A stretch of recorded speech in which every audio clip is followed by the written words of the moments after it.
Bienvenue dans cette méditation partagée. Aujourd'hui, on plonge au cœur d'un appel profond, celui d'évangéliser. Oui, un appel qui résonne particulièrement fort en ce moment, avec tout ce que Dieu fait. Les guérisons, les signes. Exactement. Et ça nous amène à cette question, inspirée par l'enseignement du prophète Josué Amassé. Si Dieu agit tant dans nos vies, comment garder cela pour soi? C'est impossible, en fait. C'est une invitation. Une transformation même. C'est bien plus qu'une simple suggestion. Absolument. Alors, explorons ensemble quelques raisons fondamentales de cet appel divin. La toute première raison, C'est que Jésus lui-même nous l'a ordonné. C'est direct. ce n'est pas une option, hein. C'est vraiment un commandement. Tout à fait. Matthieu 28, verset 19, c'est très clair. Allez, faites de toutes les nations des disciples. C'est limpide. Amen. Amen. Et ça découle logiquement sur la deuxième raison, Qui est que c'est le battement même du cœur de Dieu. Son désir le plus profond. Dieu qui envoie son Fils pour les perdus. Exactement. Donc, l'aimer, c'est aimer ceux qu'il aime. Luc 19, verset 10 le dit.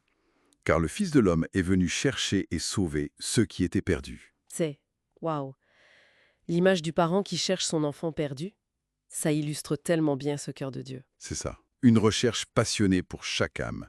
Révélation. Révélation.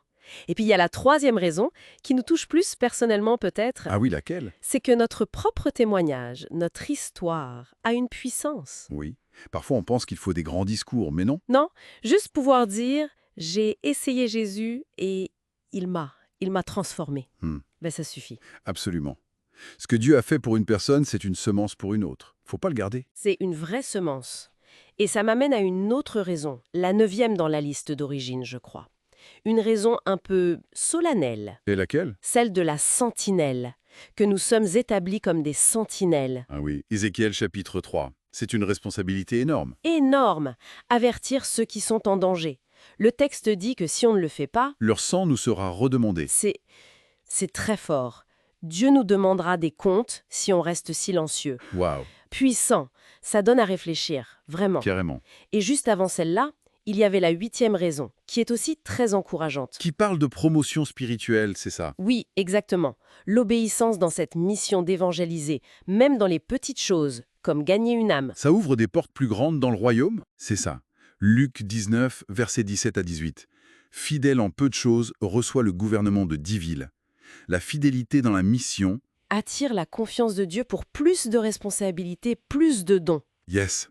Yes. Donc, tout ça nous montre bien que évangéliser, ce n'est pas juste une activité. Non, c'est sortir de soi-même, c'est porter ce souci des autres, des perdus, c'est répondre à un ordre. Et c'est aussi, en fait, activer des grâces par l'obéissance. C'est un principe spirituel fort. C'est vrai, j'aime cette pensée, elle. Ce que Dieu nous montre, ce n'est pas juste le début du chemin. C'est la destination, la fin glorieuse. Mais voilà, pour y arriver, Faut commencer, faut marcher. exactement. Dieu utilise l'escalier, pas l'ascenseur. C'est un processus, la fidélité jour après jour, même quand c'est dur. Et c'est cette fidélité qui nous mène à la promesse, malgré les douleurs, les difficultés. Envoyé, c'est vraiment ça. On est envoyé dans ce processus. Alors, pour conclure cette méditation, On peut dire simplement « je suis », tu as entendu, tu as reçu, tu es maintenant envoyé.